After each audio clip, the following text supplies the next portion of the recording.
In recent years, solar storms have become a topic of growing interest among scientists, media outlets, and everyday people. Terms like solar flares, solar maximum, and coronal mass ejections, CMEs, sound dramatic, and in truth, they describe powerful natural events capable of impacting our technology-dependent world. At the same time, some Christians are asking deeper spiritual questions. Could these cosmic events be connected to Bible prophecy? Are they signs of Jesus' soon return? Understanding both the scientific realities and the biblical perspective offers a balanced way to approach this intriguing topic. The sun has always been an astonishing creation, blazing with unimaginable power, emitting heat, light, radiation, and magnetic energy that make life on Earth possible. Periodically, the sun releases bursts of energy called solar flares. Even more dramatic are CMEs, which occur when massive clouds of solar plasma and magnetic fields are hurled into space. When these events are strong and directed toward Earth, they can shake our magnetic field and disturb communication systems, satellites, power grids, GPS navigation, and even pipelines. Scientists track these cycles carefully, especially during the sun's solar maximum, a period of increased solar activity that peaks roughly every 11 years. Historically, the most famous solar storm occurred in 1859.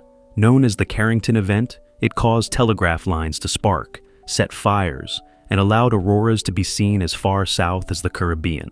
At that time, the world had very little electronic infrastructure, so the impact was limited. However, modern civilization is radically more dependent on technology. Power grids, internet cables, satellite communication, banking systems, and even emergency services rely on electronics and interconnected networks. A Carrington-level storm today would not merely interfere with telegraphs. It could temporarily cripple the systems that modern life depends on. For this reason, some researchers warn that a severe solar storm could disrupt civilization, at least for a time. Yet, while science can describe the risks, it does not guarantee catastrophe.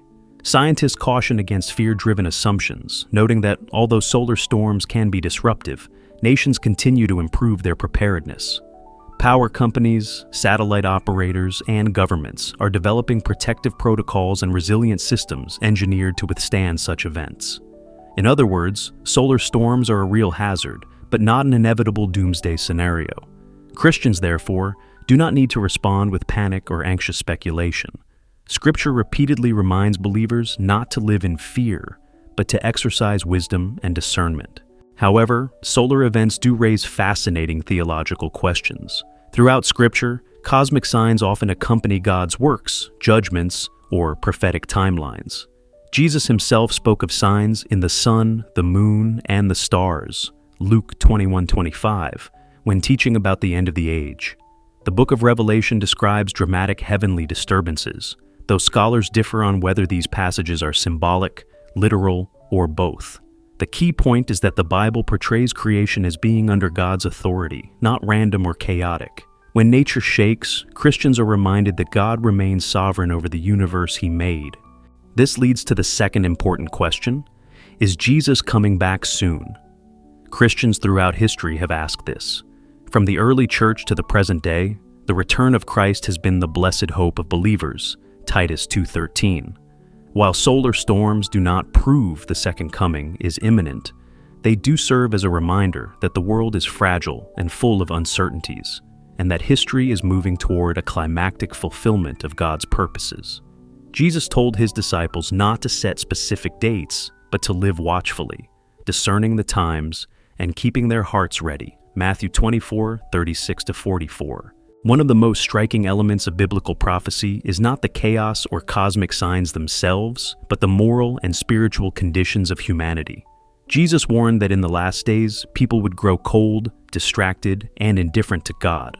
Paul described increasing lawlessness, confusion, and deception. Today, many Christians see parallels in global turmoil, political instability, moral decline, wars, natural disasters, and technological shifts. While some may over-sensationalize these patterns, others see them as birth pangs described in Scripture, Matthew 24:8. Ultimately, the question Christians must ask is not simply when Jesus will return, but how we should live as we await his return. The New Testament emphasizes preparedness, not prediction. Prepared believers do not panic at world events, nor do they dismiss them entirely. Instead, they recognize that creation itself groans for redemption. Romans 8:22. Solar storms, earthquakes, pandemics, and geopolitical conflicts remind us that this world is temporary and broken, but also that God's plan is unfolding. Solar storms are a scientific reality worth understanding, and they can indeed affect modern civilization in significant ways. However, they do not determine our hope or our future. Whether or not a solar event ever disrupts global infrastructure, Christians know that the true turning point of history will not come from the sun, but from the Son, Jesus Christ. His return is not dependent on solar cycles, political events, or environmental phenomena. He will come at the appointed time, and his kingdom will endure forever. Until then, Christians are called to remain sober, informed, alert, and anchored in faith.